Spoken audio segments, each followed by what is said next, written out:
Magandang araw pa. Ipapakita ko po sa inyo kung paano gumawa ng abonong organiko. Bago ang lahat, magsuot muna tayo ng apron para hindi tayo madumihan. Sunod naman, magsuot tayo ng gloves. Narito ang mga kailangan sa paggawa ng abonong organiko. Isang container na may butas sa ilalim. Lupa. Greens. Browns. Tubig. Ganito naman ang wastong hakbang sa paggawa ng abonong organiko. Unang ilagay ang browns. Mga halimbawa nito ay mga karton, tuyong dahon at papel.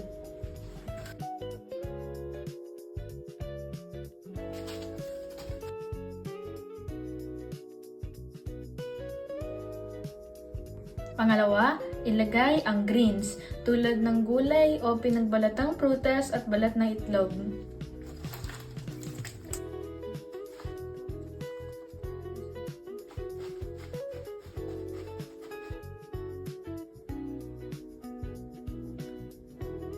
Upang mapabilis ang proseso ng pagpapabulok, lagyan ito ng katangtamang dami ng lupa.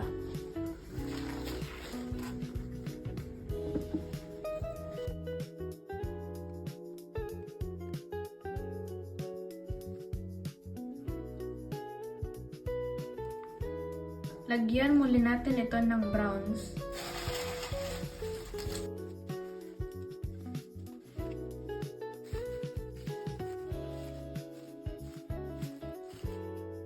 Sunod, lagyan ulit natin ito ng greens.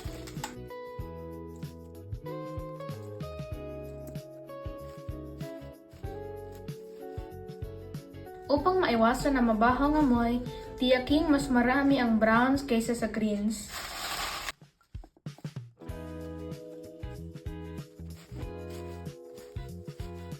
Ulitin lamang ang proseso hanggang sa mapuno ang container.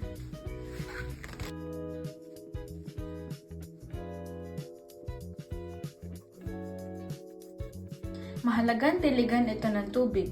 Gawin ito isang beses sa isang linggo.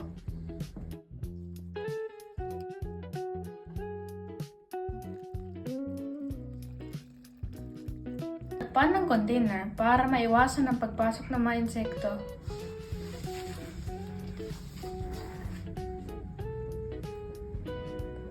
Maraming salamat sa panonood. Ako muli si Marcos Asher Albos ng Grade 4 Duhat.